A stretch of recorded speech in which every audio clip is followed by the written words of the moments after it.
சுப்ஹானல்லாஹ், திருமணம் முடித்து ஒரு வாரத்தில் வெளிநாட்டுக்கு வருகிறவர்கள் இருக்கிறார்கள்.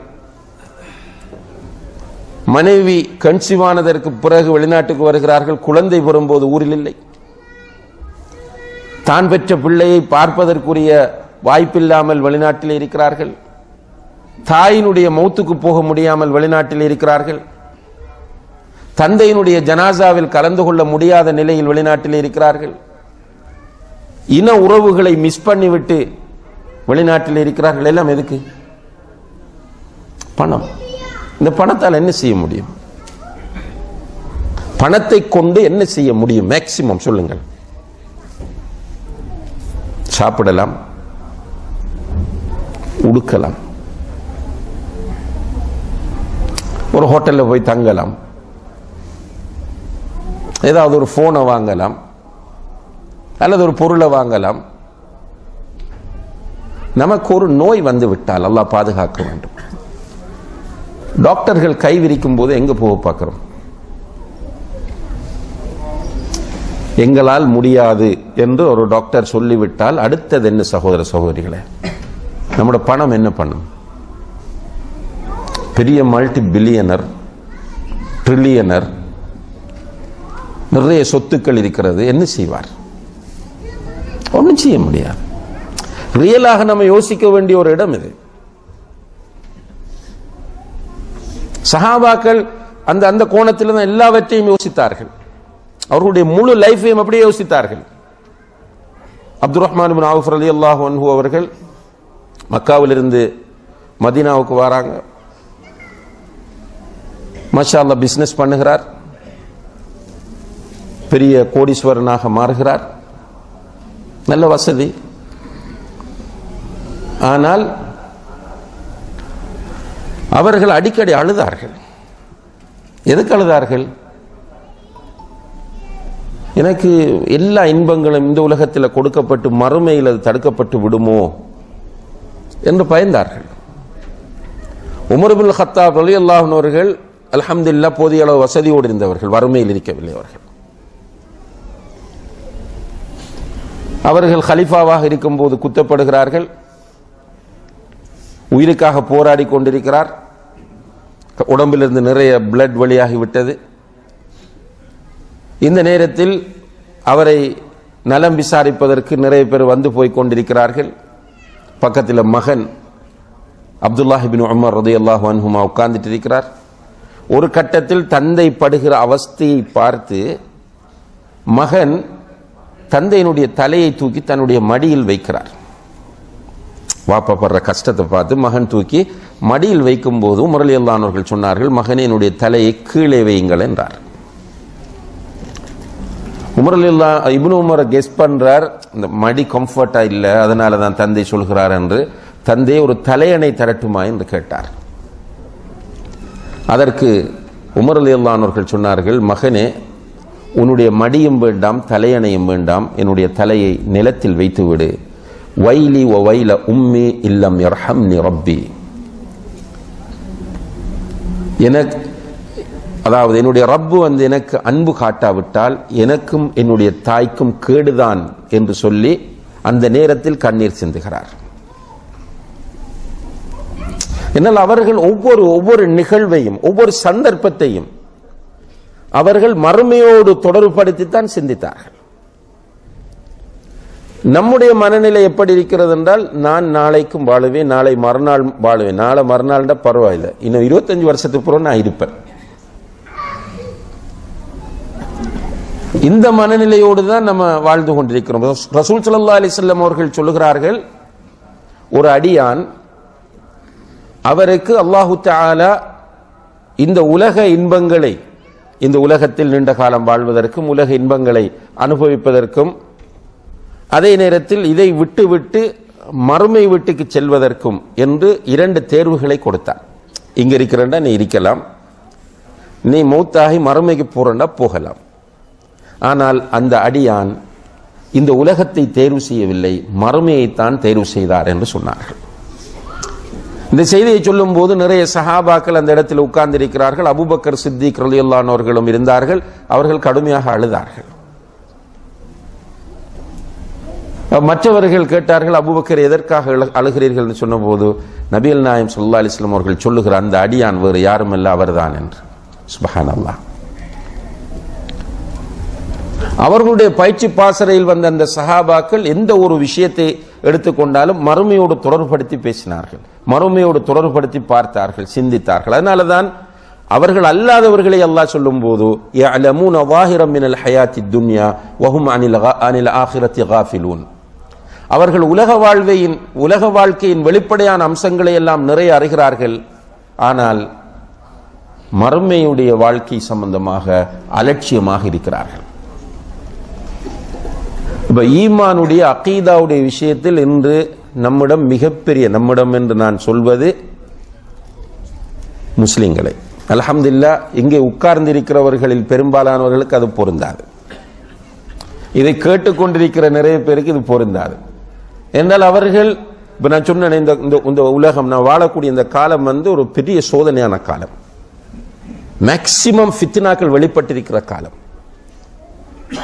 அல்லாஹ்வை விட்டு திசை திருப்புகிற காரணிகள் எல்லாம் நிறைந்து போயிருக்கிற காலம். அல்ஹம்துலில்லாஹ் இந்த காலத்திற்குள் இப்படி அல்லாஹ்வுடைய மஸ்ஜிதில் உட்கார்ந்து, இது ஒரு நிகழ்ச்சி இல்லையே உங்களுக்கு, வார வாரம் இப்படி நடக்கிறது ஹுத்பா, அதே போல இடையில கிளாஸுகள், ஆன்லைன்ல நடக்கக்கூடிய வகுப்புகள் என்று எல்லாவற்றிலும் பெரும்பாலான இங்கே வருகின்ற சகோதர சகோதரிகள், இது போல ஒவ்வொரு சென்டருக்கும் வருகிற சகோதர சகோதரிகள், ஊர்களிலும் அந்த மஸ்ஜிதுகளோடு சென்டர்களோடு தொடர்பாக இருக்கிற சகோதர சகோதரிகள் அல்ஹம்துலில்லாஹ் ஏதோ ஒரு அளவு கேர்ஃபுல்லாக ஒரு லட்சியத்தோடு தங்களுடைய வாழ்க்கையை நகர்த்து. அவ்வப்போது பலவீனங்கள் ஏற்படுவது என்பது சகஜம், அது அல்லாஹ்வுடைய சுன்னத். அது அல் ஈமான் யஸீது வ யன்குஸ், ஈமான் கூடும் குறையும். நம்ம குறையாமல் பார்த்து கொள்ள வேண்டும். ஆனால் சில நேரங்களில் நம்முடைய சூழலால் குறையலாம்.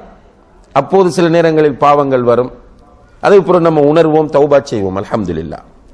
ஆனால் பெரும்பாலான மக்களை நீங்கள் பாருங்கள். இப்ப ஜுபைல் எடுத்துக்கொண்டால், ஜுபைலிலே தமிழ் பேசுகிற முஸ்லிம்கள் எத்தனை பேர் இருப்பார்கள்? இதை பார்க்க வேண்டும் என்று சொன்னால் ஒரு களியாட்ட நிகழ்ச்சி, ஒரு என்டர்டைன்மெண்ட் ப்ரோக்ராம் ஒன்று டிக்கெட் இல்லாம நீங்க போட்டு பாருங்க. ஏதாவது ஒரு கலைஞரை எடுத்து, தமிழ்நாட்டில் இருக்கக்கூடிய அல்லது இந்தியாவில் இருக்கக்கூடிய ஒரு ஆர்டிஸ்ட், அது ஒரு சினிமா ஆக்டராக இருக்கலாம், அல்லது வேறு ஒரு சும்மா ஹாஷியமாக பேசக்கூடிய ஒரு பேச்சாளராக இருக்கலாம்.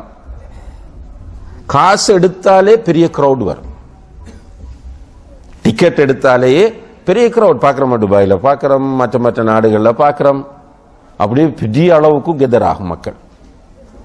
ஆனால் மார்க்க நிகழ்ச்சி என்று சொன்னால், இந்த மார்க்க நிகழ்ச்சியில நான் இந்த ஃபேனி ஸ்டைல்ல வாராக்களை சொல்லல. அது ஒரு குரூப் இருக்கு. இப்ப சிலருக்கு முபாரக் மதனியை பிடிக்கும், அவர் வந்தா மட்டும் வாரது. சிலருக்கு அப்துல் பாசித் புகாரியை பிடிக்கும், அவரை கண்டா அவரோட செல்ஃபி எடுக்கிறதுக்காக வாரது, பயான் கேட்கறதுக்கு இல்லை. இதை இஸ்லாம் எதிர்பார்க்கல. இதுவும் ஒரு வகையான கஃப்லத் தான். இல்மை தேடி வர வேண்டும். மஸ்ஜிதில் உட்கார்ந்து படிப்பது இது என்னது? ரசூலுல்லாஹி அலைஹி வஸல்லம் அவர்கள் சொன்னார்கள், ரௌதத்தும் மின் ரியாதில் ஜன்னah, சுவன பூங்காக்களில் ஒன்று மஸ்ஜிதிலே உட்கார்ந்து குர்ஆனை ஹதீஸை படிக்கிற கூட்டம் என்று சொன்னார்கள். அந்த மஜ்லிஸே சுவன பூங்கா என்று சொன்னார்கள். அந்த இன்ட்ரெஸ்ட் வர வேண்டும். அது அஹ்லு சுன்னா வல் ஜமாத்தை சேர்ந்த உலமாக்களில், தலபத்துல் இல்ம்களில் யார் அந்த வகுப்பை எடுத்தாலும் அந்த வகுப்பில் கால அல்லாஹ் கால ரசூலுல்லாஹ் என்று சொல்லப்படுகிறது. குறைந்தபட்சம் நான் நபிகள் நாயகம் ஸல்லல்லாஹு அலைஹி வஸல்லம் அவர்கள் மீது ஸலவாத்து சொல்வதற்காக அந்த மஜ்லிஸுக்கு செல்ல வேண்டும். அந்த மஜ்லிஸிலே நான் போய் உட்கார்ந்தால் அங்கிருக்கிற மலக்குகள் எனக்கு இஸ்திக்ஃபார் செய்வார்கள், எனக்காக பாவ மன்னிப்பு தேடுவார்கள், துஆ கேட்பார்கள். எனவே இந்த வாய்ப்பை நான் மிஸ் பண்ண கூடாது என்கிற அந்த உணர்வோடு போய் உட்கார வேண்டும். இப்படி பார்த்தால் மிக சொற்பமானவர்கள் தான் இந்த மனநிலையோடு இருக்கிறார்கள். நான் திரும்ப திரும்ப சொல்றேன் அவங்களுக்கு, ஹனி அன் லக்கும், உங்களுக்கு இது ஒரு பெரிய வரப்பிரசாதம், அல்லாஹு தஆலா தந்திருக்கிற பெரிய ஒரு வாய்ப்பு. அல்ஹம்துலில்லாஹ், அல்லாஹ்க்கு நிறைய ஷுக்ர் செய்யுங்கள். யாரெல்லாம் இந்த மஜ்லிஸுகளில் அதாவது இல்முடைய மஜ்லிஸ்களில் கலந்து கொள்கிற பாக்கியத்தை இழந்திருக்கிறார்களோ நிறைய நன்மைகள் அவர்களுக்கு தடை செய்யப்படுகின்றன. இப்ப இந்த மஜ்லிஸில் நம்ம உட்கார்ந்து இருக்கிறோம். சுப்ஹானல்லாஹ், இந்த மஜ்லிஸில் சிறப்பு ஏற்கனவே சொல்லப்பட்ட ஹதீஸ் தான், நினைவூட்டலுக்காக சொல்கிறேன். அல்லாஹ்விடத்தில் சில மலக்குகள் இருக்கிறார்கள், அவர்கள் அங்கும் இங்கும் போய் வந்து கொண்டிருப்பார்களாம். புகாரியில் வரக்கூடிய ஹதீஸ். அவர்கள் எதுக்கு போய் வந்து கொண்டிருப்பாங்கன்னா, எங்காவது மக்கள் இவ்வாறு உட்கார்ந்து அல்லாஹ்வை பற்றி பேசுகிறார்களா, அல்லாஹ்வை திக்ர் செய்கிறார்களா, சுவர்க்கத்தை பற்றி பேசுகிறார்களா, அதை கேட்கிறார்களா, நரகத்தை பற்றி அவர்கள் தங்களுக்கிடையில் கலந்துரையாடி நரகத்திலிருந்து பாதுகாப்பு தேடுகிறார்களா என்று தேடிக்கொண்டு அலைந்து கொண்டிருப்பார்கள். அப்படி ஒரு மஜ்லிஸை அவர்கள் பார்த்து விட்டால் அந்த மஜ்லிஸை சூழ அவர்கள் வந்து உட்கார்ந்து கொள்வார்கள். அல்லாஹ் எல்லாம் அறிந்தவன். அல்லாஹ்வுடைய தூதர் ஸல்லல்லாஹு அலைஹி வஸல்லம் அப்படியே சொல்றாங்க, அல்லாஹ் எல்லாம் அறிந்தவன். இருந்தாலும் அந்த மலக்குகளிடத்தில் அல்லாஹ் கேட்கிறான், என்னுடைய அடியார்கள் இப்படி மஸ்ஜிதில் ஒன்று கூடி என்ன செய்து கொண்டிருக்கிறார்கள்? யா அல்லாஹ், அவர்கள் உன்னை பற்றி பேசிக்கொண்டு உன்னை திக்ர் செய்து கொண்டிருக்கிறார்கள். அல்லாஹ் மலக்குகளிடம் கேட்கிறானாம், அவர்கள் என்னை பார்த்திருக்கிறார்களா என்று. இல்லை, என்னை பார்க்காமலே இப்படி திக்ர் செய்கிறார்கள், என்னை பார்த்தால் என்ன செய்வார்கள் என்று கேட்கும்போது மலக்குகள் சொல்வார்கள், இன்னும் இன்னும் உன்னை பற்றி அதிகமாக பேசுவார்கள், அதிகமாக திக்ர் செய்வார்கள். வேற என்ன செய்கிறார்கள்? அவர்கள் இப்படி கூடி உன்னிடத்தில் சுவர்க்கத்தை கேட்கிறார்கள். சுவர்க்கத்தை இந்த மக்கள் பார்த்திருக்கிறார்களா? இல்லையா அல்லாஹ், இவர்கள் கேட்டதை வைத்து நம்பிக்கையின் அடிப்படையில் சுவர்க்கத்தை கேட்கிறார்கள். சுவர்க்கத்தை பார்த்தால் என்ன பண்ணுவார்கள்? சுவர்க்கத்தை பார்த்தால் இன்னும் அதிகமாக உன்னை நெருங்கி வருவார்கள், உன்னிடம் சுவர்க்கத்தை அதிகமாக கேட்பார்கள். வேறு ஏதாவது இவர்கள் செய்கிறார்களா என்று கேட்கும் போது மலக்குகள் சொல்வார்கள், யா அல்லாஹ், இவர்கள் நரகத்தை விட்டும் பாதுகாப்பு தேடிக்கொண்டிருக்கிறார்கள். அல்லாஹ் சொல்லுகிறான் இந்த மலக்குகளை பார்த்து, உங்கள் அனைவரையும் சாட்சியாக வைத்து நான் சொல்லுகிறேன், உங்கள் அனைவரையும் சாட்சியாக வைத்து சொல்லுகிறேன், இந்த மஜ்லிஸில் உட்கார்ந்திருக்கிற அனைவருக்கும் நான் மன்னிப்பு வழங்கிவிட்டேன். அல்லாஹ் அக்பர். இப்போதான் மலக்குகள் கொஞ்சம் யோசிக்கிறாங்க.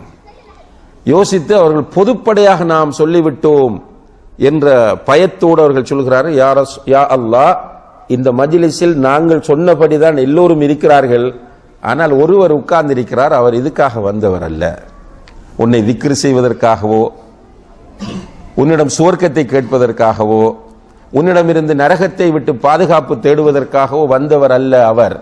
நாங்கள் பொதுப்படையா எல்லோரையும் சேர்த்து சொல்லிவிட்டோம் என்று சொன்ன போது அல்லாஹ் சொல்லுகிறானாம், அந்த நபருக்கும் நான் மன்னிப்பு வழங்கிவிட்டேன். அல்லாஹ் அக்பர். அந்த சும்மா ஒரு டிரைவராக வந்திருப்பார், அல்லது போகும்போது ஒரு வெளியில் ஒருவர் வெயிட் பண்ணணும், அல்லது இதில் சந்திக்க வேண்டிய ஒரு ஆள் இருக்கும், வந்து அதற்காக வேண்டி உட்கார்ந்தவராக இருப்பார், அவருக்கும் மன்னிப்பிருக்கிறது. அப்ப பெரிய ஒரு பாக்கியம் இந்த மஜ்லிஸ்களில் கலந்து கொள்றது. அப்ப இதில் என்ன பண்ண போறோம் என்றால், நம்முடைய ஆசை, நீங்க வரும்போது ஒவ்வொருவருக்கும் ஒரு ஆசை வந்திருக்குமா இல்லையா? ஒவ்வொரு வகுப்புக்கு நீங்கள் வருகிற போதும் உங்களோட மனம் என்ன சொல்லும்? இங்க போன ஈமானை ரிஃப்ரெஷ் பண்ணலாம், ஈமானை புதுப்பித்துக் கொள்ளலாம், 4 விஷயத்தை கற்றுக்கொள்ளலாம், நம்முடைய அமல்களை சீர்திருத்திக் கொள்ளலாம் என்கிற உணர்வோடு தானே வருவோம். இது நாளுக்கு நாள் ஒவ்வொரு வாரம் வாரம் நம்மிடத்தில் அதிகரிக்கும் போது நம்முடைய மனநிலையில் மிகப்பெரிய மாற்றம் ஏற்படுமா இல்லையா? கண்டிப்பாக. இந்த நிலை எல்லோரிடம் வர வேண்டும் என்று இஸ்லாம் எதிர்பார்க்கிறது. ஆனால் பெரும்பாலான மக்கள் ஈமானுடைய விஷயத்தில் 0, முஸ்லிம், ஆனால் அல்லாஹ்வை பற்றி கேட்டால் ஒன்றுமே தெரியாது. அல்லாஹ்வை பற்றி நீங்கள் கேட்டால் எதுவுமே அவருக்கு தெரியாது. அல்லாஹ், அவனுடைய பெயர்கள், அவனுடைய பண்புகள், அல்லாஹ் எங்கே இருக்கிறான், ரைட், அல்லாஹ் எப்படிப்பட்டவன், அவனுடைய வல்லமை என்ன, எதுவுமே அவருக்கு தெரியாது. அதை பற்றி சிந்திக்கிறதுக்கும் அவருக்கு அவசியமும் இல்லை. அவருக்கு பிசினஸ் இருக்கிறது, கம்பெனி இருக்கிறது, நிறைய பணம் இருக்கிறது, காரூன் மாதிரி அலைந்து திரிவார். இரவு பகலாக அவருடைய நிலைமையை எடுத்து பார்த்தீங்கன்னா என்ன, பிசினஸ் பிசினஸ் பிசினஸ், பணம், சல்லி, காசு. சுப்ஹானல்லாஹ், பாதுகாக்க வேண்டும்.